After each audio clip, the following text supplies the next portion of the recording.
Hey guys, welcome to Wrestling Days and welcome to this Things You Might Have Missed Bray Wyatt Returns video. This is such an epic moment, maybe the moment of the year so far. The wrestling community buzzing about it. It's been really well received. Like, you never know with these things if people are going to be happy with it or not because it had been built up so much. But people are buzzing. People absolutely love it.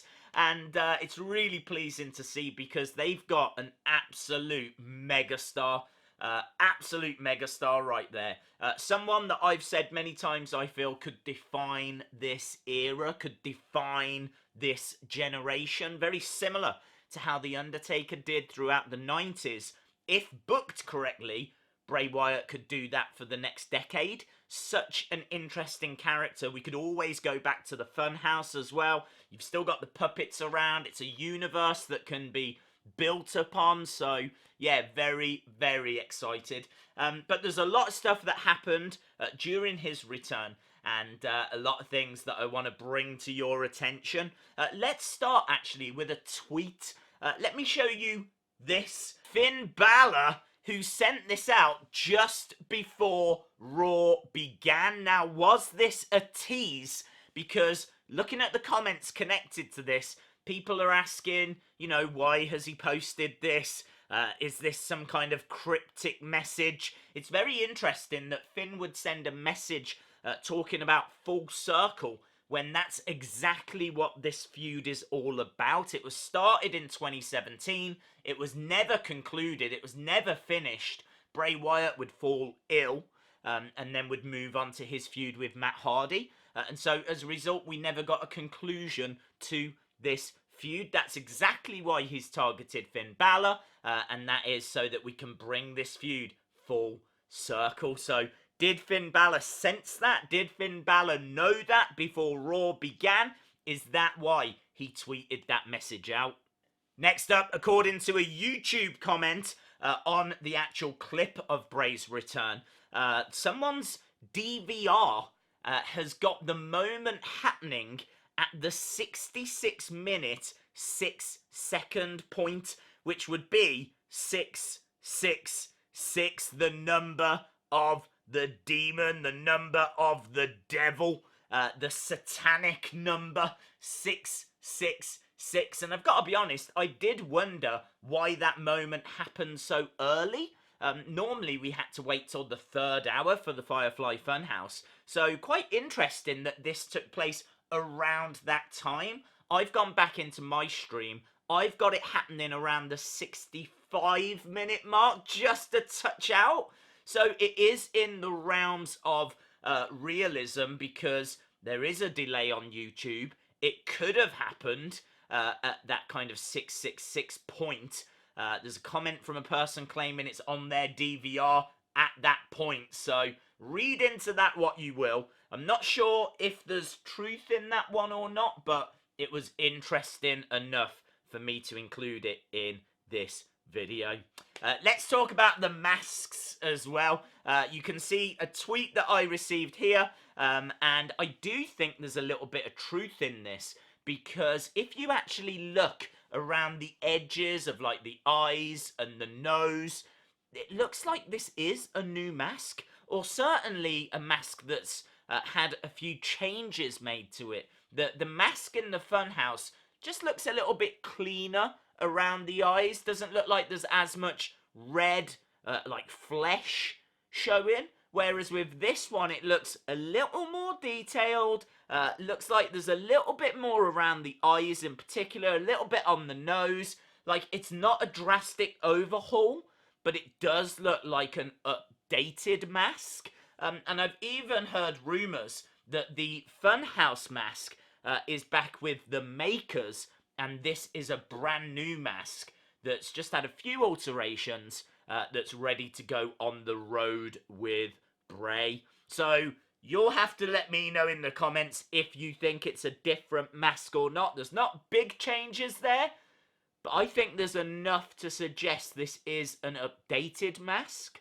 Sportskeeda would report as well that people in attendance saw Bray actually striking Finn several times whilst the lights were out, and he would also hit a modified rock bottom. That's what happens whilst the lights are out. He then grabs Finn, puts him into Sister Abigail, and then the lights come back on.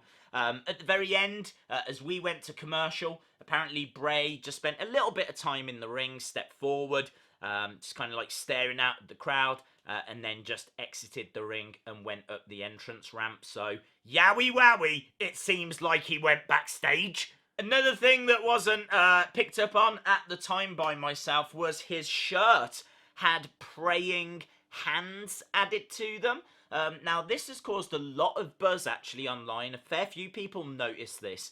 So I looked into the praying hands, and it's quite interesting because obviously it's a very strong religious reference, the praying hands, but it can actually mean quite a few different things. One of the things it can mean is family, and the reason why is because the person that first created the image was an artist, but his brother wanted to be an artist as well. They couldn't both be artists because there wasn't a lot of money in it and they needed to earn money. So they flipped a coin. They flipped a coin to see who would be the artist. And the guy, obviously, that painted that won. I believe they were originally his brother's hands as, you know, a bit of a reference to the sacrifice his brother had to make. His brother ended up working down in the mines, became a miner rather than an artist so that they could actually earn money. So apparently there's a very strong family reference when it comes to the praying hands. And as well as that, it's about overcoming adversity. There's a very strong reference to overcoming adversity. Now, that's the reference that I think most fits here. We know that Bray has been through a trauma. He's even spoken about having therapy. It was in a bit of a jokey response to The Rock, but it's widely believed that the Funhouse is based on therapy. Could be that the puppets are tools that therapists use. For a long time, we thought it was all in his head. I still kind of subscribe to that theory, but we're not going to go down those roads. But it could be that the praying hands represent overcoming adversity, and that's why he had them on his ring attire. Another couple of things to talk about. So WWE commentators Corey Graves, Michael Cole kept banging on about the fact that he is here to terrorize WWE. Terrorize is clearly the word that was being fed to them by Vince repeatedly. Terrorize WWE.